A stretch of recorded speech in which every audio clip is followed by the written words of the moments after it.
Hey guys, dali mi sa Lantawan.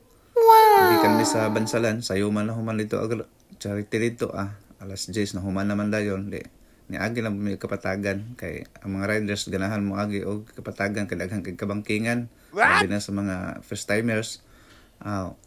Excited kaayo. Liko-liko, banking hantod mga tumbling. Kung saan guys. Nya mo lagi nahinay lang kay mga litsaraan la ba ang mga riders. Guys, kami kay sa Lantawan, ngalan pa lang daan, excited na ka. Hilongkom tagiyana kay lantaw. Lagay mga katis ta guys, mga gagmay, mga dagko, makapili jud ka. 20 ra pod ang entrance ana. Overlooking na kaayo. Sulit naman diha guys kana may mga lutuan. Ang uban pa lang ana naniudto. Ay alas 12 naman na. Nga og biligdit, nangapi. Daghang ka snackan sulod guys. Lami kay chika-chika, panginhangin.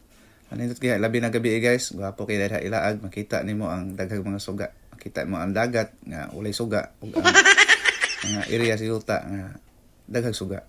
Wow. So na guys, salamat kaayo. Ang lamping.